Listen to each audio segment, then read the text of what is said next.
3. Halo, Assalamualaikum warahmatullahi wabarakatuh. Shalom. Om Swastiastu. Nama budaya, salam kebajikan. Perkenalkan, kami dari kelompok Infinity. Kelas C, Fakultas Teknik Geologi, Universitas Pajajaran, Angkatan 2023. Di video ini kami akan membahas tentang kimia organik. Yang diajukan untuk memenuhi salah satu tugas UAS Project pada mata kuliah Kimia Dasar 2. Perkenalkan, nama saya Hani Kerotayuni dengan NPM 2701111023057. Perkenalkan, nama saya Dina Nalpauja dengan NPM 2701111030109.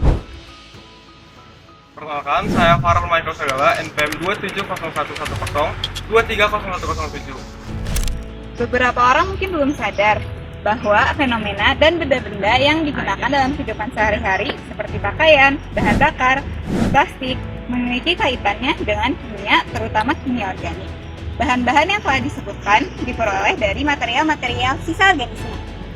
Dalam kimia organik, hal yang dipelajari ialah zat yang berasal dari sumber kehidupan atau organisme. Sehingga dapat disimpulkan bahwa kimia organik merupakan suatu studi yang mempelajari tentang senyawa karbon maupun reaksinya. Mengapa senyawa karbon? Karena di dalam suatu organisme atau di dalam suatu sumber kehidupan terkandung unsur karbon di dalamnya. Ahli kimia menyebutkan bahwasannya senyawa dapat dibedakan berdasarkan asal-usul maupun sifat. Berdasarkan asal-usulnya, senyawa dapat dibedakan menjadi dua, yaitu senyawa organik maupun senyawa anorganik. Senyawa organik merupakan senyawa yang berasal dari zat, hidup atau organisme. Contohnya yaitu protein ataupun sukrosa atau gula yang terdapat di dalam tepung. Kemudian yang kedua yaitu senyawa anorganik. Senyawa anorganik merupakan senyawa yang berasal dari zat hidup. Contohnya adalah air, udara, ataupun garam. Selain berdasarkan asal-usulnya, kedua senyawa ini dibedakan dalam sifatnya. Senyawa organik memiliki sifat yang mudah terurai dan sulit disintesis dalam laboratorium. Sedangkan untuk senyawa anorganik memiliki sifat yang sulit terurai dan mudah untuk disintesis di dalam laboratorium. Sebelum membahas kepada senyawa hidrokarbon, kita harus lebih dahulu mengetahui karakteristik dari suatu unsur karbon.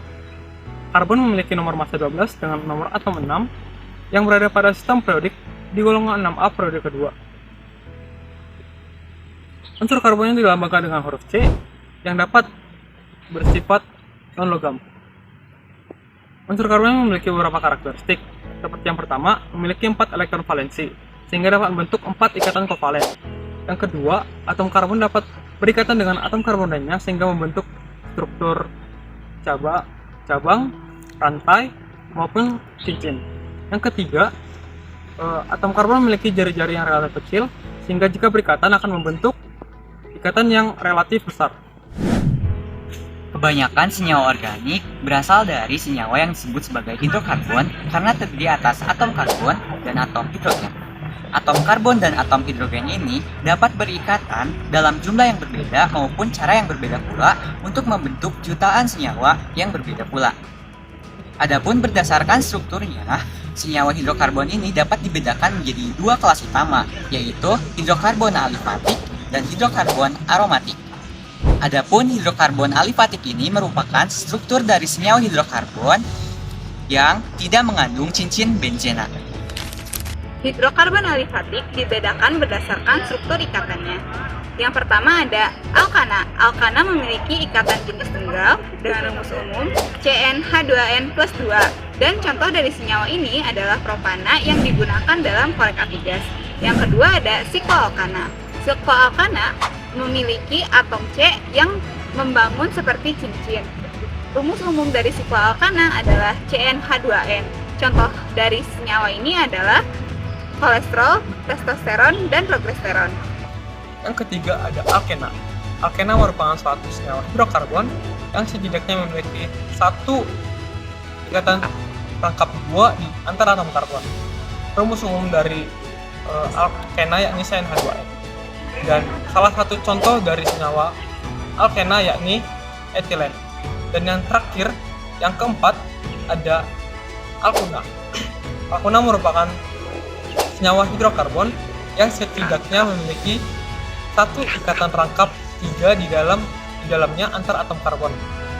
rumus umum dari suatu senyawa alkuna yakni CnH2n-2 dan salah satu contoh dari senyawa alkuna yakni etuna. Kelas utama hidrokarbon selanjutnya yaitu senyawa hidrokarbon aromatik, yaitu senyawa hidrokarbon yang memiliki gugus cincin benzena.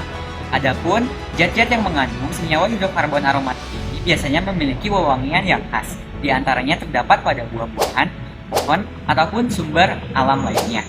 Adapun senyawa aromatik ini biasanya memiliki sifat kimia yang berbeda dari sebagian besar zat organik lainnya. Senyawa aromatik ini memiliki struktur yang khas di mana terdapat cincin yang beranggota 6 dengan ikatan rangkap ataupun tunggal yang berselang-seling. Adapun contoh dari senyawa hidrokarbon aromatik ini yang paling sederhana adalah benzena. Selain itu, senyawa aromatik harus memenuhi syarat-syarat yang disebut sebagai aturan Haeckel, di mana yang pertama, senyawa aromatik itu mempunyai sistem V yang terkonjugasi. Kemudian yang kedua, sistem aromatik ini memiliki bentuk geometri molekul yang planar. Kemudian yang ketiga, memiliki bentuk molekul siklik. Dan yang keempat, memiliki V dengan jumlah 4n+2 di mana n adalah bilangan bulat. Berikut ini adalah contoh senyawa-senyawa benzena monosubstitusi. Apabila benzena berikatan dengan CH3 maka disebut dengan toleran, dan apabila benzena berikatan dengan OH maka disebut fenol, dan apabila benzena berikatan dengan OCH3 maka disebut dengan anisol, dan seterusnya. Apabila substituen benzena memiliki rantai karbon yang panjang maka benzena ini dianggap sebagai gugus fungsi fenil atau yang biasa dilambangkan dengan PH atau huruf Yunani Phi.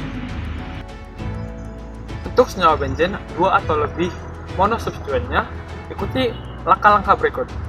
Yang pertama, identifikasi substituen prioritas dan tetapkan sebagai rantai utama, atau dapat menggunakan nama umum benzen monosubstitusinya. Yang kedua, identifikasi substituen lainnya. Berikan nomor dan susun secara alfabet seperti biasanya. Atau, bila dimungkinkan gunakan orto untuk posisi kedua, metaf untuk posisi ketiga, atau para untuk posisi keempat. Untuk pemberian nomor dan nama yang tepat pada senyawa hidrokarbon aromatik dapat dilihat dari contoh soal berikut. Untuk penyelesaiannya, kita harus menggambarkan terlebih dahulu senyawa atau struktur kimianya. Sebelum memasuki penomboran, maka kita harus menentukan cabang yang terpanjang. Di sini ada 3 cabang yaitu BR, OH, dan CL. Maka kita harus memilih OH karena OH merupakan cabang yang terpanjang. Maka di gugus cabang OH kita tulis angka 1. Setelahnya kita harus melanjutkan ke cabang yang terdekat di antara BR dan CL. Maka kita memilih CL, sehingga CL nomor 2, kemudian 3, 4, dan BR di nomor 5. Untuk penamaannya sendiri kita sesuaikan berdasarkan abjad, di mana pertama kita menyebutkan unsur bromo sehingga namanya yaitu 5 bromo 2 klorofenol. Famili utama senyawa organik pada dasarnya merupakan hidrokarbon yang telah tersubstitusi dan disisipkan oleh gugus fungsi. Lambang R digunakan untuk merepresentasikan hidrokarbon pada rumus umum. Kelompok utama senyawa organik yang diklasifikasikan berdasarkan gugus fungsi yang serupa membentuk kelompok senyawa dengan sifat fisik dan kimia yang serupa. Contohnya, asam karboksilat berperilaku seperti asam sehingga memiliki pH yang rendah.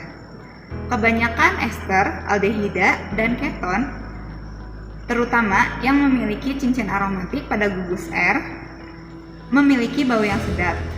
Amina, sebaliknya, cenderung memiliki aroma yang tidak sedap. Adapun gugus fungsional ini dibagi menjadi 7 kelompok utama. Yang pertama ada alkohol dengan rumus umum ROH, kemudian ada ester dengan rumus umum ROR, kemudian ada aldehida dengan rumus umum RCOH, kemudian ada keton dengan rumus umum RCOR, kemudian ada asam karboksilat dengan rumus umum RCOOH, Dan kemudian ada ester dengan rumus umum RCOOR, dan yang terakhir ada amina, yaitu gugus fungsi yang berikatan dengan nitrogen dengan rumus umum R3N. Dalam pengaplikasiannya, senyawa kimia organik ini dapat digunakan untuk menunjang aktivitas manusia seperti pembuatan obat-obatan, industri tekstil, pewarna, pewangi, dan yang lainnya. Namun tanpa disadari, zat organik ini mengandung zat-zat berbahaya yang dapat berdampak buruk kepada manusia. Salah satu contoh kasus yang dapat diamati yaitu pencemaran sungai di Sungai Citarum. Yuk simak penjelasan berikutnya. Pada tahun 2013, Green Cross Switzerland dan Blacksmith Institute membenarkan bahwasannya Sungai Citarum merupakan salah satu sungai terkotor dan paling tercemar di dunia.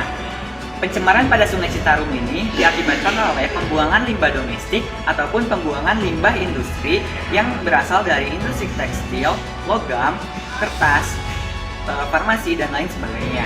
Adapun dalam kajian lain pada tahun 2005 menyebutkan bahwasannya pencemaran pada Sungai Citarum ini diakibatkan oleh adanya aktivitas industri di mana pada saat itu terdapat lebih dari 800 industri tekstil dibangun di sepanjang daerah aliran Sungai Citarum, sehingga dapat disimpulkan bahwasannya industri tekstil ini merupakan salah satu dari faktor terbesar yang mengakibatkan pencemaran pada Sungai Citarum. Zat yang berbahaya yang terkandung dalam limbah industri tekstil yakni aromatik amina. Amina merupakan basa organik yang memiliki rumus umum R3N, yang dimana R dapat berupa hidrogen dan hidrokarbon. Amina ini dapat digunakan sebagai bahan pewarna pada industri tekstil. Contoh dari senyawa ini seperti anilin, 2-metilamina, dan benzidin. Ketiga senyawa ini merupakan senyawa pokok yang dapat menyebabkan kanker pada manusia. Namun, masalah pencemaran ini tentu saja bukan tanpa solusi. Salah satu metode yang dapat digunakan untuk mengatasi masalah ini adalah penambahan zat-zat koagulan dan flokkulan kepada air limbah sebelum dibuang, sehingga zat-zat berbahaya dan zat-zat kotor dapat mengendap sebagai klarifer.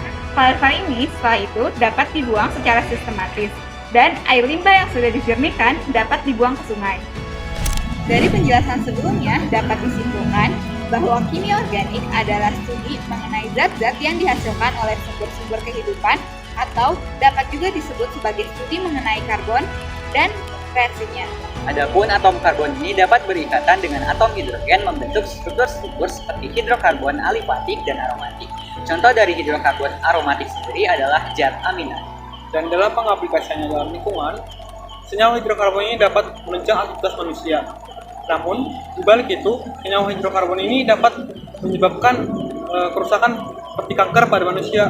Contohnya pada Sungai Citarum, yang dimana tercemar oleh limbah industri tekstil, di mana dalam limbah industri tekstil ini mengandung senyawa aromatik amina yang memiliki zat karsinogen di dalamnya.